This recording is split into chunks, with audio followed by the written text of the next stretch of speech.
tuning in today. On behalf of the University of California, San Francisco Alumni Association, the UCSF Department of Psychiatry, the Greater Good Science Center at UC Berkeley, John W. Brick Mental Health Foundation, and the Mindsight Institute, welcome to the 8th webcast of our series titled Emotional Well-Being During the COVID-19 Crisis for Healthcare Providers. This week's topic is resilience to traumatic stress when the body keeps the score. I will now turn it over to our host, Dr. Alyssa Epple. Thank you, Mario and John. Welcome, everyone. So good to be together in our 8th week now. Today, before I introduce our special guest, Bessel van der Kolk, I have our surprise speaker, and I'm just so pleased to introduce to you Doug Ziedonis. Doug was the chair of the Department of Psychiatry at UMass for 10 years. He is a very distinguished physician researcher in mental health and addiction research. And now he is a cousin. He moved to UC San Diego, where he has been the one of the associate vice chancellors for their health sciences. He's also the director of the fabulous UCSD Center for Mindfulness. And he really is a big change maker. So he's been involved in these across UC 10 campus-wide health initiatives. How can we improve the mental and physical health of the UC system? And so I've had the pleasure of working with him recently on some of those initiatives. I had the pleasure of meeting him many years ago when I gave a talk at UMass in psychiatry, left with some great research ideas, but what really lasted was a CD of his. He is an incredible musician for world music. Welcome, Doug. I asked him if he's dropped all his music because, you know, during a pandemic, sometimes our favorite hobbies disappear. And in fact, his answer was he's been playing every day. So Doug, tell us how you've been as a human being and as a leader during this last couple months. Well, thanks, Alyssa, for that really generous and kind introduction. And you've just been an amazing person. And because of your national, international abilities in this space, we were glad to have you come do a grand rounds. And now I'm happy to be part of the UC family again. You know, I think it depends on the time, the moment when you ask that question. If you had asked in mid-March, I might have a different answer. The stress level was particularly high, whether you're working from home or in the front lines and worrying about the tsunami that might be coming. What would we look like New York City? So I think public health has really worked together well with clinical to flatten the curve, and still a lot of stress going on, a lot of fear now moving more into financial, and I'm sure emotional will be the next wave. So I think it's really great what you're doing and putting on these events. And you know, we have a lot of programs for people at home and also on the front lines, and yes, the isolation, the loneliness, the stress, the fear, the guilt, the anger, we're seeing it all. And also being an addiction specialist, we're also seeing a lot of more alcohol use and tobacco use and other substance use, probably to cope with both loneliness and stress. Oh, yes, thank you. This is such a complex landscape. And when you and I are done, Bessel is really going to dive into those things, the ways people cope, often with substances, and how we store stress in our body. So we have a real somatic focus today. And I just love getting at stress from all these different angles. We cannot know what each person is experiencing at the moment. We do know we were all filled with adrenaline. We went through that pre-surge stage, and that was intensely acute stress. And now we have this kind of long runway. Our aperture has to change so that we're prepared for sustaining ourselves and promoting resilience during this kind of long haul we're in. And then, of course, some people are under absolutely acute or traumatic stress. Our frontline workers in the difficult cities, We have people's personal situations at home. We cannot know what's happening at home. Relationships and financial stress, two of the biggest ways stress gets under the skin. So Doug, when you think about your institution and your role as a mental health leader, what do you think about what can we do to change and become more resilient in our structures, in our workplace, in our work relationships? Yeah. Well, I think it starts with leadership, valuing clinicians, valuing the front line, making sure to communicate clearly with them. Because sometimes it's simple things like being valued and getting clear communication, transparency on what's going on that makes a difference. And then creating some space for people to make sure to take care of themselves and also inquire about whether they've been able to do that. Our group, we already had one of the evidence-based approaches of having wellness directors in our departments. And a lot of universities and health systems are creating chief wellness officers in that spirit. And Tate Schettenfeld and others have talked about and written about how that's an important mechanism. What we saw in the COVID time period was a surge by those folks and really taking on leadership and trying a variety of different things. For example, in our emergency room where people were still coming in, Karen, one of our leaders there, she decided that it would be good to have people trained as peer supporters, and we created a whole program around that. So they, almost like a cup of coffee where you might notice a behavior that shouldn't happen, the peer supporters are looking to notice when they see someone that might need someone, just need to be heard and talked to. And so that created a whole cadre of folks who are reaching out and with empathy and compassion, not trying to fix anything, but just being there and saying, hey, is there any way we can help? Any way the system could help? So that was an important thing, and people wanted to know what was going on with communication. We had another anesthesiology department, Byron, took a lead on a different idea. He said, we're all running around, but let's make sure everybody feels touched this week. And so he had a team of 5 that would text literally everybody in the department. And it might be 2-3 hours later till they got a message back, but he said, I couldn't believe just simple texts sometimes elicited paragraphs of comments back as another way to connect. This is what you just described as something we've only thought, dreamed about implementing, is connecting us through a web of support, either in dyads or larger groups, and using texts, all these things that we need to move into the next stage for. So I'll consult you on what we're developing here in psychiatry. It's definitely the next frontier. We can't go on. Things are changing so quickly. We need to have communication. We keep having these town halls every week. I'm like, not another one, but it's so important. There's so many rules that are changing, and we need to hear it from, the leadership. So there's lots of, Zoom meetings with good communication. And then this next step of creating, we don't know how long we'll be distanced. We might be distanced on and off. So we need to be connecting to each other in meaningful ways. So Doug, you also got a chance to train your peer support team in mindfulness and compassion.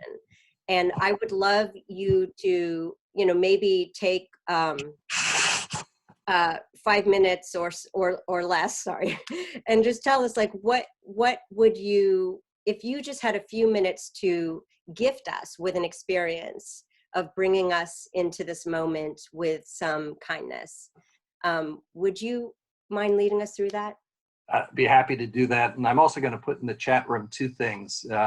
One, I just put in a link to our online free Zooms that we have each day, so people, if they like this, could do more. We also have pre-recorded sessions that would fit into anybody's schedule and other resources, and I know you're collecting resources. And a second item I just sent is this we give for clinicians. This is to practical things that they could do, a list of 14 things, and I'm going to just mention a few, and then we'll go into the guide. And that document is also on our website under resources. And people have been asking, how do I find the recordings for these webinars? Because you might have been getting them from the Alumni Association. All of the recordings, as well as these resources, are on the Department of Psychiatry website under coronavirus. That's where it all lives now. Thank you. But here would be an example, and I'm going to talk first, and then we'll do. But we all have to wash our hands a lot more, and it can be actually annoying to think of that. But to reframe it and take back washing our hands and thinking of it as a moment of self-compassion. My wife will rub her hands with cream, and say, "Oh, this is actually therapeutic for me," and it's gotten us to reframe hand washing as an opportunity to really connect to yourself in a touch way. And I'm sure Bessel will talk a lot more specifics about it. But I'd invite all of you, wherever you're sitting or standing or lying down, there's 937 of us sharing this moment together. I invite you just in a dignified position. Just notice the support of the chair, perhaps the floor if you're standing.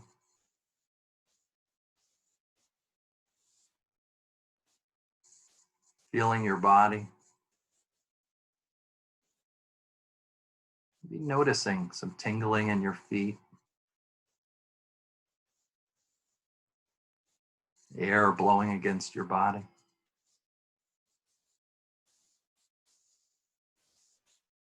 Perhaps a little tension in your forehead you didn't notice before. Being curious. There may be some pain.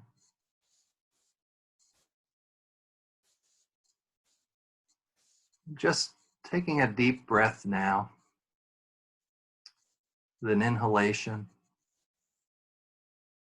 an exhalation. Breathing in kindness, blowing out peace.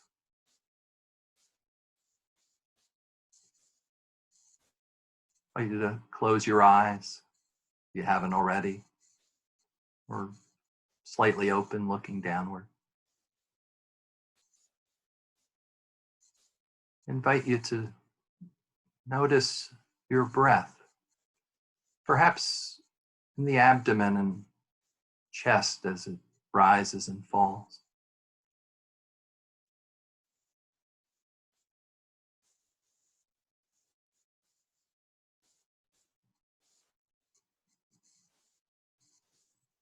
Perhaps noticing your thoughts and feelings. You might be having a busy mind day. Maybe calmer.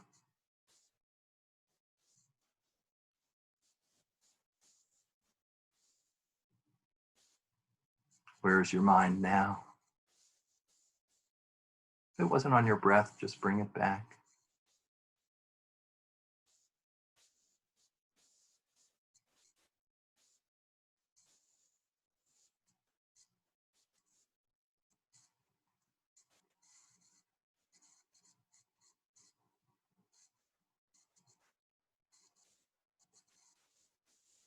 Now I invite you to imagine one of your good friends.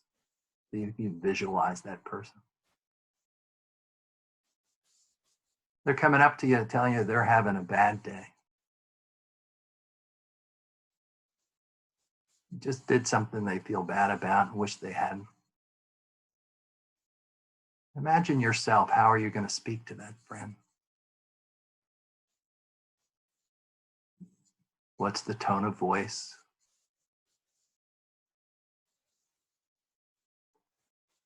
What are you saying? How's your body feeling?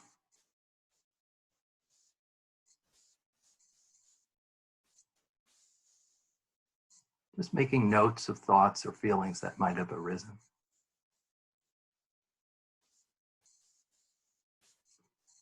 Now I'd like to have you have a different image. Let's imagine you had a bad day. And there was something that you did you wish you hadn't done. Your mind's spinning. What are you going to say to yourself? What's the tone? How's your body feeling?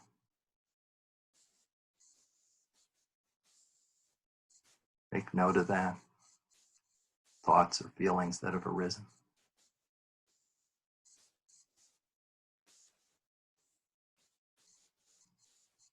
I invite you to do one of the compassion soothing techniques we try. Because you're in that moment of feeling that stress yourself. You're using a stop technique of recognizing that your mind's spinning. You're taking a deep breath. You're observing what's going on. You're saying a few kind things to yourself about you're human too, and it'll be okay. Now I invite you to, with your hand, touch your chest or your arm or your leg, any part that would feel comfortable for you. Just applying some soothing touch for yourself. In this COVID time period, there's a lot less touching going on. We have an opportunity to do some self-soothing.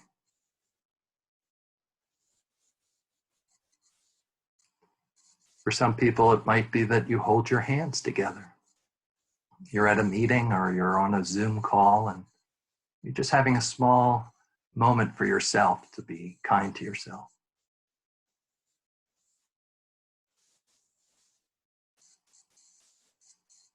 So now I invite you to slowly open up your eyes and notice the room that you're in. As we're going to have a really terrific presentation today, and hopefully all of us will learn something for ourselves as well as others. And really we are in this shared humanity moment. I was on a Zoom call with John Kabat-Zinn and there were 22,000 people. And people from all over the world, Italy, and this was in the middle of the craziness of uncertainty. Not that we're out of that.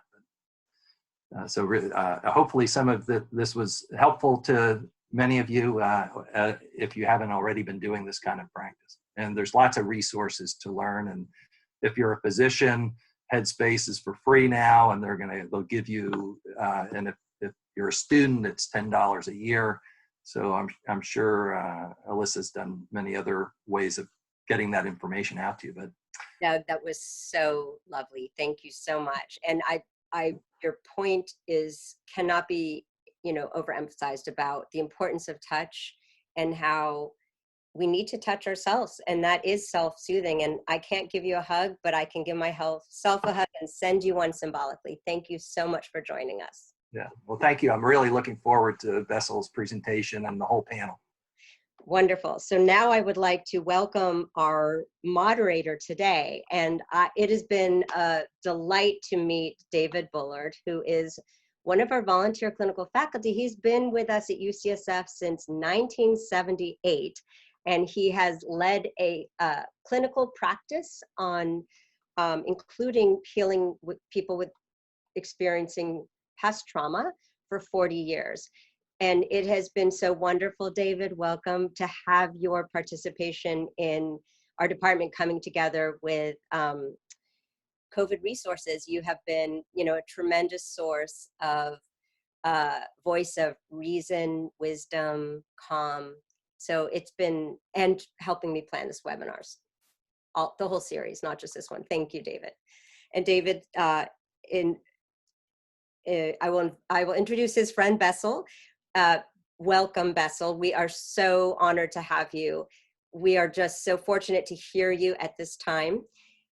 For those, I feel like you don't need an introduction. Bessel van der Kolk is a professor at UMass Medical School. He has been a very early pioneer in understanding neurobiology of trauma, some of those first studies scanning the brain with PTSD. and really moving toward what works besides the technology that is already out there and well studied, such as some cognitive behavioral techniques. Bessel has understood that trauma is a whole body experience. He wrote a book in 2014 called The Body Keeps the Score, Brain, Mind, Body, and Healing of Trauma. It's like a meme. The body keeps the score. That was only since 2014. I mean, we say that and think that all the time. So thank you for bringing that phrase to us. There's so much wisdom in it. Bessel was one of the first to conduct trials on, I will say alternative, but they shouldn't be alternative, methods for healing stress, healing trauma, like yoga and EMDR. And I won't spend any more time because we want to hear from him. So I will disappear until the end. Thank you, Bessel and David. Thank you. Thank you, Bessel. Good to see you. Thank you, Alyssa, for a wonderful introduction in this whole series. And your group at the Department of Psychiatry has done a Manhattan project in getting resources together for healthcare providers and staff and first line people and everyone else who's helping everyone during this very difficult time.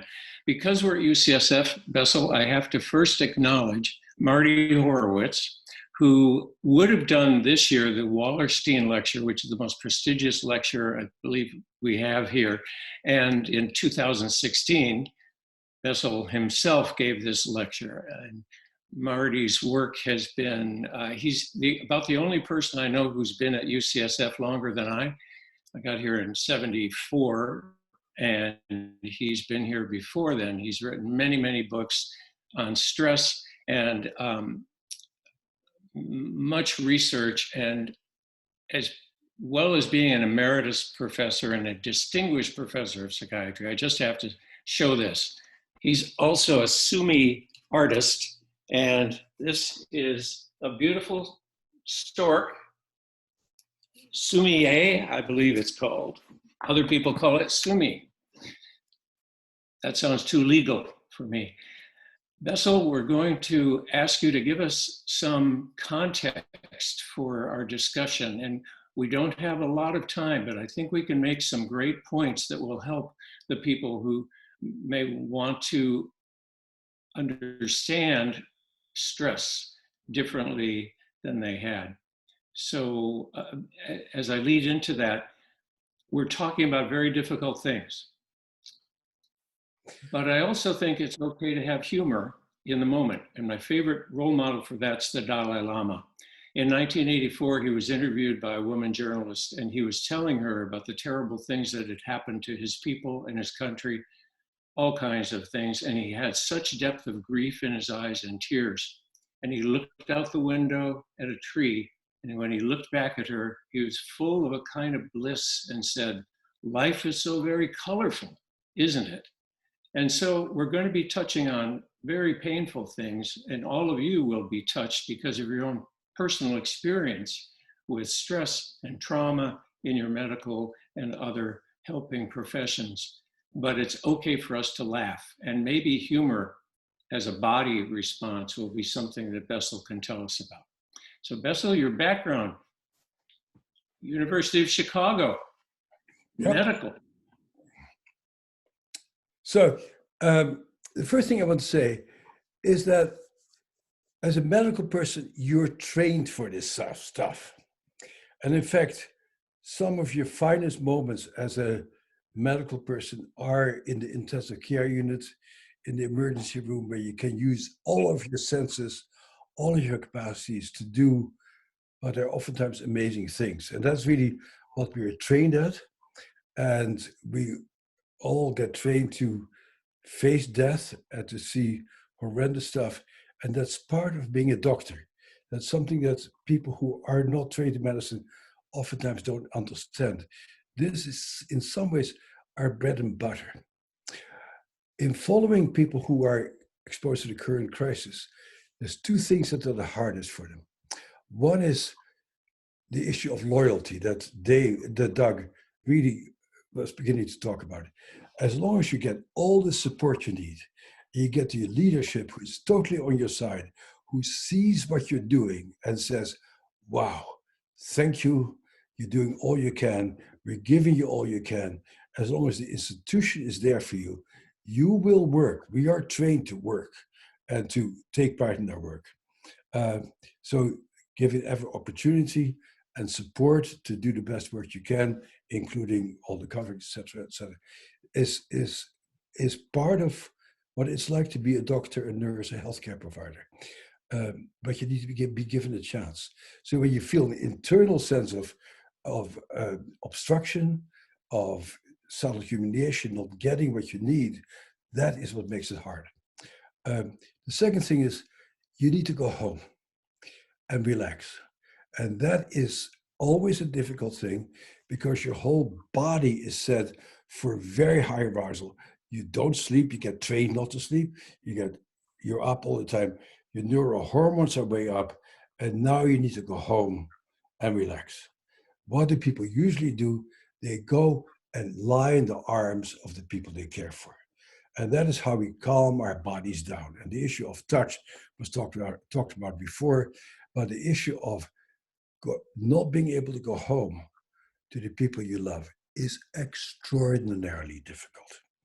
And I think that's our defense. As we come home and hopefully we play with our loved ones, with our boyfriend, girlfriend, wife, husband, and our kids. And many people are deprived of that. And the big question is, how do you stay in touch and in deep contact with people you love? And how do you get a deep sense of safety and relaxation that you get from lying in the arms of your loved ones? And so it's not surprising that if you're in a state of high arousal and you cannot calm your brain down, that you grab for the bottle, you grab for dope, and that is not crazy. That's what people do. People use substances in order to change their frame and change their being trapped in a particular state. And I'm not completely condemning of that. I think that may be sometimes helpful. You need to know that, of course, you know that already. If you do that, you're also at this point at a high risk that this becomes a habitual way of dealing with things, and at the long term, that may cause trouble for you. And so you need to find alternative ways of calming yourself down. And that is really where the challenge is, because this is a bodily issue. As far as I know, and I may be wrong about it because you guys are the front lines right now, I'm not, is you don't really want to talk about how you feel. And you don't really want to talk about what you have seen, because when you start talking about what you've seen, all that stuff starts coming back, and it may just rile you up further. If you find comfort in telling people about it, great for you. But on the help-giving part, we should not expect that people feel better by talking about it. It's really something you need to check out first. What's important is to calm your body down. After 9/11, we did research to see what was the most useful intervention that people could get after exposure to trauma. And people said, massages. So how do you help that body to get its natural self of coming, to get that body to feel itself, calm itself down? I was delighted with Doug's demonstration for us. It's very much what I think is very helpful for people, and we should do it. On our website, the Trauma Research Foundation, we now have 8 sessions with my partner, Lisha Sky, who is a body worker, who has 8, 10, 20-minute sessions of how to calm yourself down, almost as good as what Doug did with us. And we now also have 8 sessions from a Swedish yoga teacher who treats very complicated people, who does wonderful yoga sessions with people, also to calm yourself down. So the question, how do you calm yourself down? Our culture, our Western culture, is not very good at it because we're very yakking and drug-oriented, but things like Qigong is helpful, Tai Chi is helpful, yoga is helpful, and I hope that many of you have a background in having done yoga and Tai Chi before, so that when you go on a website where you can do yoga and Tai Chi with other people, your body feels calmer and you feel connected. So one of the things you might think about is at your institution to have a yoga class for all of you together, because the issue of belonging together, feeling part of a team, being seen, being known, being looked at, being able to have a voice is critical at this point. But all of us who have done this work know that we get our comfort from working in a team. And that's, the US military knows that. First thing you do in basic training is you create a team. And teams go through extreme hardship, but people also feel very close to each other when they go through this hardship. So do something to help that team to come together and to support each other. And you're not going to support each other probably by talking about the horrors that you've seen, but you may support each other by making completely politically incorrect jokes to each other. And that's what medical students and what doctors do, is they do things and they just let it out. It's great that David says, sense of humor is great, but how do we give people a sense of humor? I don't know how to give it to people who have a sense of humor do much better. It's see the absurdity of the situation. And part of how doctors traditionally have dealt with this stuff is to become outrageous. And there should be a room for you to be outrageous, where nobody condemns you for whatever you're saying or doing, etc., etc. So you can just let it out. Just to validate, not that you need validation, you've taught so many people. I think at one point they estimated you were speaking in front of 15,000 people a year, but that was live. But that was live, and now you're reaching many more. A point about talking. I think we use talking as a way to connect, and you're a big proponent of the importance of connecting with people, as you were just saying. I wanted to acknowledge and thank you for years ago when you mentioned how important yoga was. I started yoga at the ripe age of about 69 or 70, and I'm 74 now. Old white guy doing yoga for the first time, like, wow. and you can do it without being hurt if you're with the right teacher, like I've been. Just to throw out something else in a body sense, that if people are interested, if they go to gagapeople.com, G-A-G-A people.com. The reason I have no financial interest in any of this, but it's some people in Israel and New York City, and they're doing these live classes that are free with a kind of expressive dancing where they somehow teach you not to repeat a pattern. A dear friend of mine who's been teaching dance therapy for trauma in Turkey and China and Israel and Jordan found it extremely helpful to do this particular dance style in a group, so you have a sense of many people with you, hundreds at a time. So that's one resource to look at.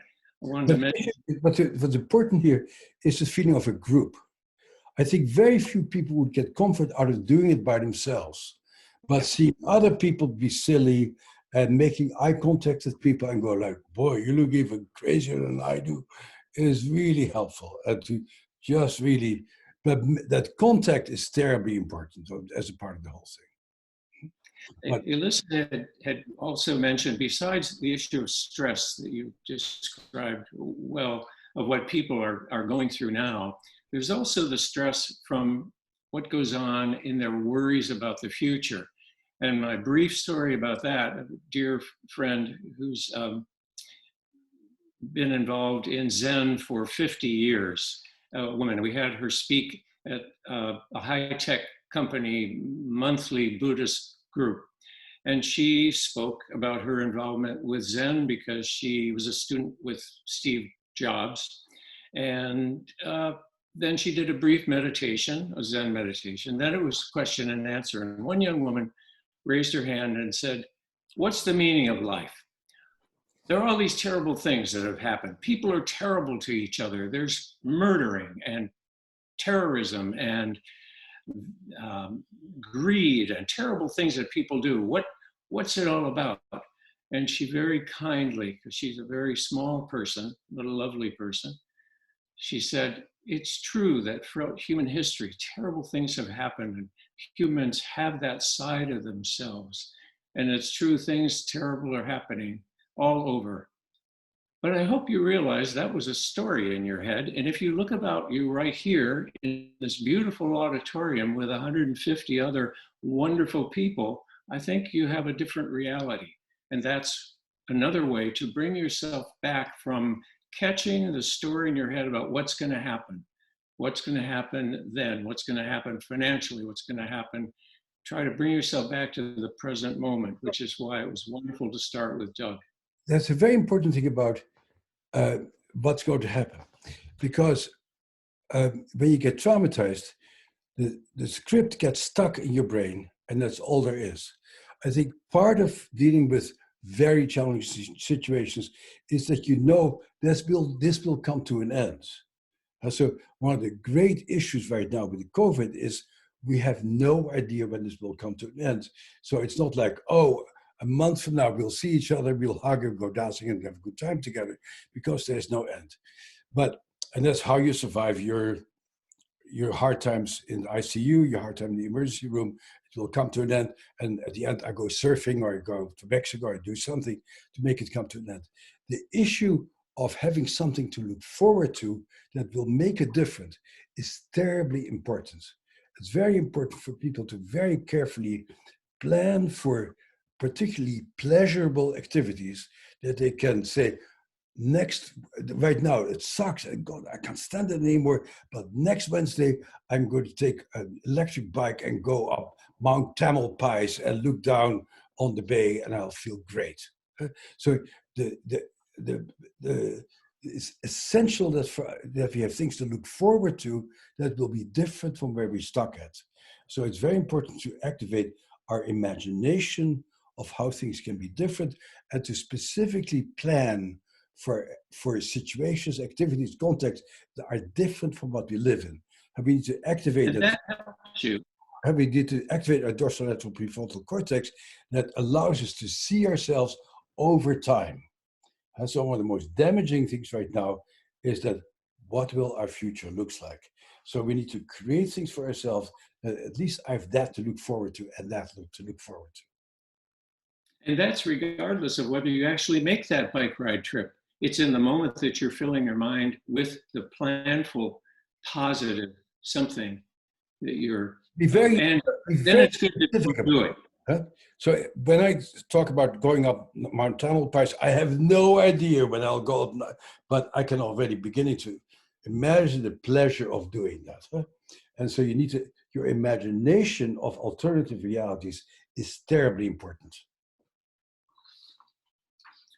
How have you personally, you're one of the world's leading, maybe the world's leading, absolute leading expert in trauma and PTSD. It's been your hope for so long. You've been studying it. You know everyone in the field. How have you personally been dealing with these times? I do the things that I preach. I'm looking forward to this coming to an end because I am going to take my electrical bike and go up the mountains of the Berkshires where I am right now. And boy, everything will be minor in comparison. I'm doing my garden. I do my yoga. I'm in regular contact with people all the time. I read stories to my grandchildren. So I very much practice what I preach. I have gone through every single treatment that, maybe because I needed it, that I described in my book, and I know what works. And I know that neurofeedback works, and I do the research in it. And so these things are not just coming out of my imagination. We do it, and it doesn't only come out of the lab, we actually experience it. And so, interestingly, right now, our research is with maps on the use of psychedelic substances. And so helping people to actually live in a reality that's really different than the reality they're trapped in can give them a sense of self-compassion and go like, okay, I got trapped in a small part of reality, but the real reality is much bigger than what I am. And when you get traumatized, and I'm sure right now people who are seeing death and people on respirators over and over again get very trapped in it. And it's very important for them to have an experience that goes there. But the world is so much larger. And that's what the Dalai Lama did when he looked outside. The world is larger than the horror that I've seen. And last year, I had the pleasure of being at your 30th annual International Trauma Conference in Boston in July. And Bill Richards was one of your speakers, and he's a dear old friend who's written a great book called Sacred Knowledge. And he's been involved with the Johns Hopkins Psilocybin Project, giving it to people with cancer who had death, what they called existential anxiety, and had tremendously positive results from doing just that. Subject was a close friend of mine, who, quite a famous person in the trauma field, actually. And I think my friend has lived much longer than we expected him to live, in part because he went through that experience at Hopkins and got to see himself in a very different perspective. It didn't take his cancer away, but it completely changed his perspective on what he was going through. And there are perspective, you know? Yeah, absolutely. And I am part of a group that is training people, the California Institute for Integral Studies, in, when it's legal, training therapists to be able to administer and be with people during psilocybin and MDMA trips. I want to just get back to something that may make a point, which is I met you, or I heard you first in the late 90s, or I'd done EMDR training and all of that, but your presentation was really a breath of fresh air by your talking about the impact on the body. And then I met you at Esalen in 2003 with Peter Levine. You were doing a workshop together. And when I drove home from that workshop, I had the thought, this was the nicest day for my body that I've ever had. And what I mean by that is just by being embodied for a weekend. The whole training was about that. A way, though, I thought not many people have had the opportunity to do that, but let me bring this home to some of you who either are parents or perhaps have pets. And my daughter's 38. I still have a sense of the imprint of her head. I'm in a rocking chair and her head is here and she's sleeping.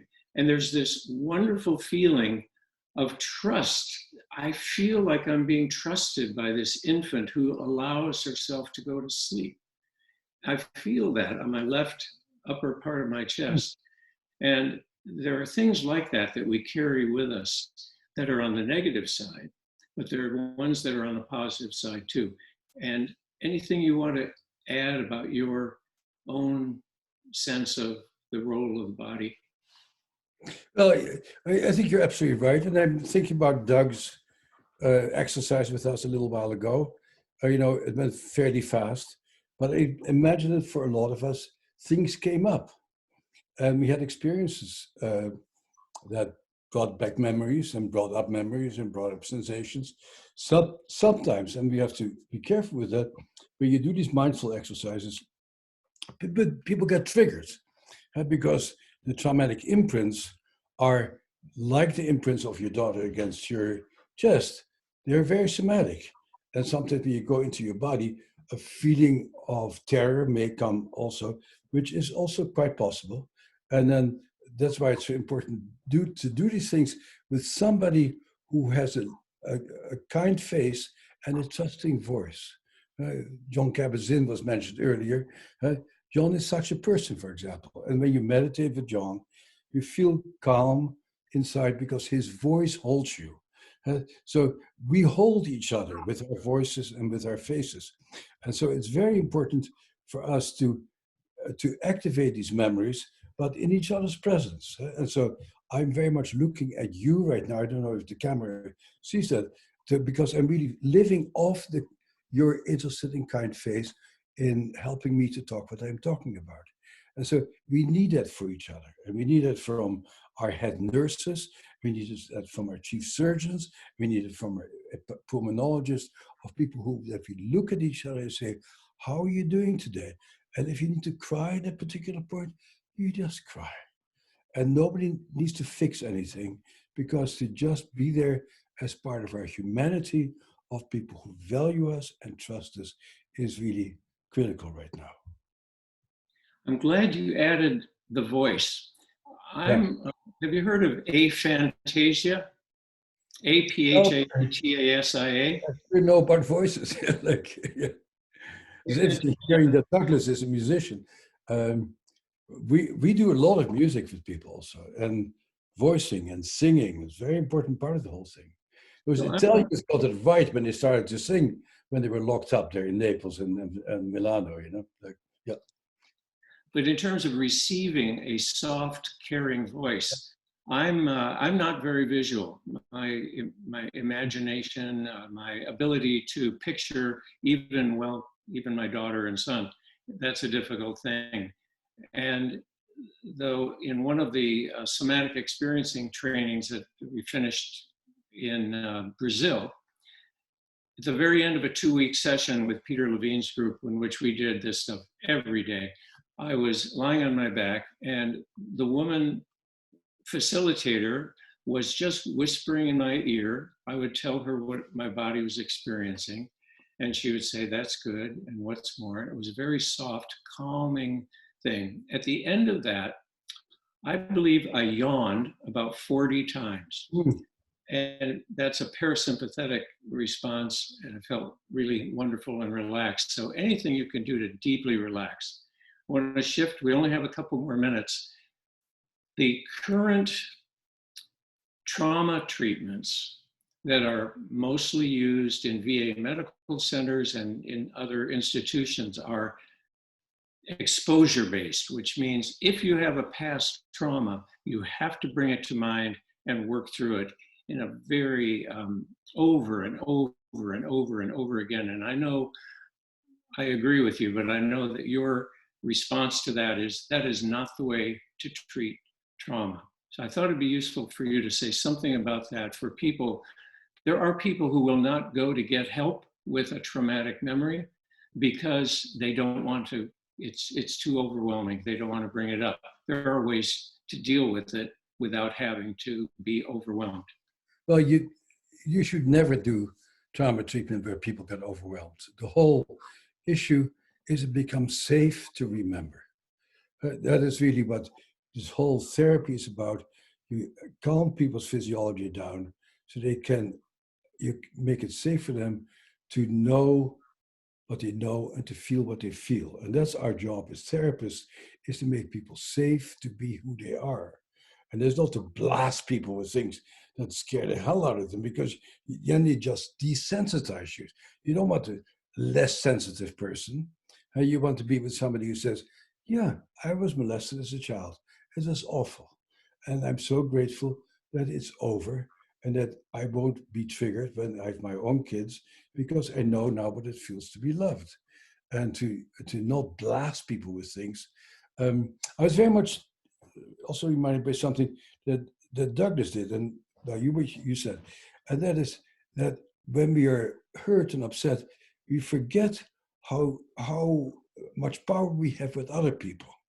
And for us to know that if you look kindly at me or I look kindly at you and affirm what you're saying, you feel calmer, you feel safer. And you get back in touch with the power that we have to make each other feel safer. And I was very impressed with Douglas, who's clearly doesn't spend his life on ashrams, leading us through a mindfulness meditation session, knowing that if he does that with people, that people feel calmer and people feel safer.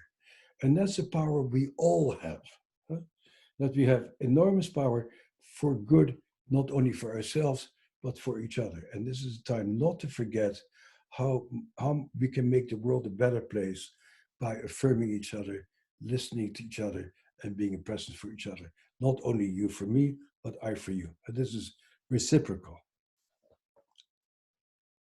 Thank you for that expression of hope, because hope is another important ingredient in our getting through these times. Another more of a cognitive thing is the don't know mind of Korean Zen, which is when you catch yourself going too far in the future about negative things. Bring yourself back to the understanding that this is now. I have no way of knowing exactly what's going to happen. And they say when you accept that, when you don't trip out too much on the future, you're actually enlightened because you're just in the present moment. I have colleagues who, yeah. But what you were saying and other people were saying is to really feel the pleasure of your rhythms, feel the pleasure of your voice landing on my ears. The fact that I'm saying something and you nod in response, and that there's something happens between us. Even though terrible things may be happening around us, the sense that we can mean something to each other at this time. You know, I belong to some of the COVID social media group, and there's an enormous amount of support that people have for each other. And we can be really very present for each other because you know what your fellow people are going through. And so even though you feel terrible yourself, you may just try to make a connection and say, boy, doesn't this suck? Yes, it really sucks. And just to be able to say that is useful. Thank you, Bessel. We're going to turn this back to Alyssa in just a moment, but I thought you and I and Doug and Alyssa can take just one moment to look out at the audience, many of whom are dealing with things that we don't have to at this point. And I never have in terms of the life and death situations that you articulated in the beginning, but how much we appreciate what you're contributing to so many lives. And I encourage you, each of you who's listening right now, to imagine and remember and think about all the lives that you've touched. And you can't save everyone, but you have impacted everyone.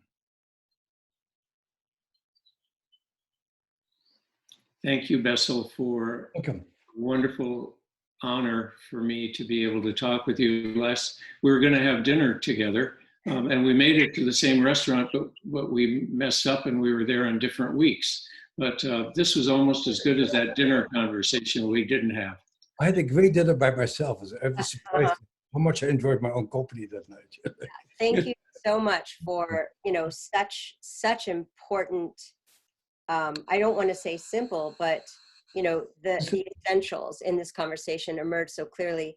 It would be so nice to end with a moment again together of feeling that safety, collective, humanity and safety in our body. And Bessel, I know that, we've talked about the tapping as being something that we don't have the clinical trials on yet, but it's really being used in the field. And it's one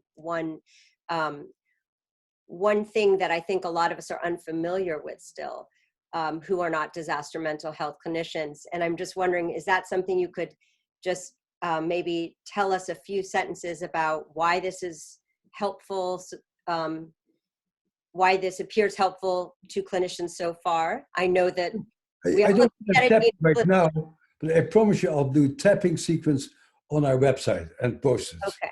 That people can follow that. There is some evidence for it. It's very important that the only thing that gets funded for research is stuff that fits within the paradigm. I had a hell of a time getting funded for my yoga research because it's weird putting your ass in the air to get better. And so it took about 6 NIH applications before we finally got it. Neurofeedback, spectacularly effective. I've had 6 NIH grants in, I still haven't been funded. And so what gets funded is what works, what's known already, but what isn't known yet doesn't get funded. Back to Doug. Well, this was a terrific presentation and day, and Alyssa, you get a lot of credit for that. And David, thanks for your great questions that got Bessel to talk about it. I do think it's important that people reach out to one another and support each other in this time, and even simple things that we talked about today and that you have resources for can make a difference. And we're going to learn a lot from this pandemic, and and the world won't be the same. Telemental health is already way different than it ever was. So thanks again. So thank you, Doug. Again, reminding ourselves of what's most important. I'm going to end with a few announcements, but before I do that, I'm going to ask us to do something that's uncomfortable for us because we're, heady clinicians and we think it's all in the head. And that is to do that self-comforting touch. I'm going to do a hug and I'm going to send it to all of you. And all of you out there, I hope that you can hug yourself and let yourself feel that kindness that Doug described that you give to others toward yourself. And if you feel like crying right now, that's okay too. Yeah. Because we oftentimes get very triggered when we finally let go. And it may look really bad. People may start sobbing when they start touching. And that's okay too. So tomorrow, if you feel like you can look at a screen, starting tomorrow is a beautiful conference, a one-time thing called Never Alone Summit. It's free, it's global. You'll be watching with probably 20,000 people. If you just type in Never Alone Summit, you will find it. There are roughly 10-minute talks by hundreds of experts in mental health.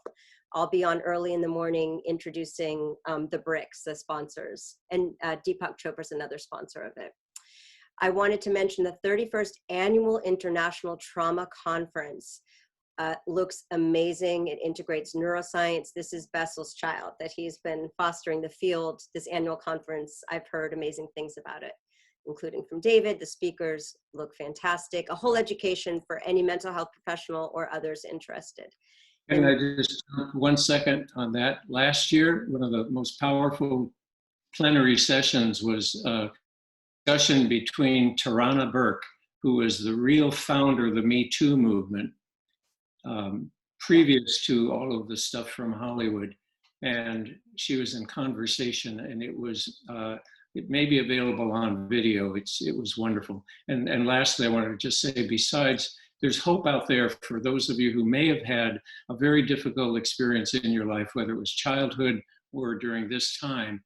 There now is something I'd encourage you to look into called the flashtechnique.com. I have no financial interest in it, but they've discovered a way to work with some traumatic or disturbing memories without exposing yourself explicitly to the memory. And you don't even have to talk about it to the therapist, but you'll see information there. Thank you, David. And on our psychiatry website, we now have a library of over 20 short videos of techniques for acute psychological care. And a beautiful short meditation by David is there for your experience. It's a positive memory conditioning in your body. It's very lovely.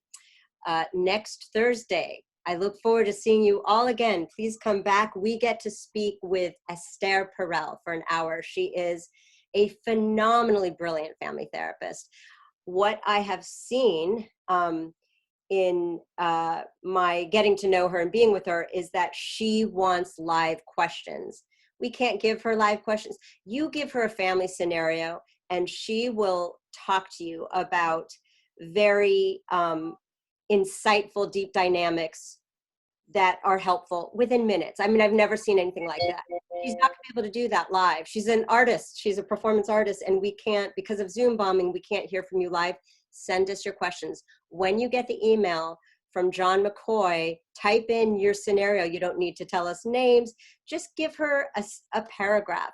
Give her a sense of what you're struggling with. There are, I promise you, there are common patterns in all of our own relationship dynamics that she will pull out and be helpful.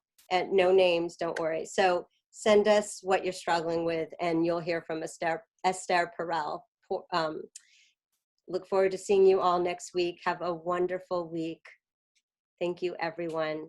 Thank you, Bessel, Doug, and David. Pleasure. Thank you. Bye-bye.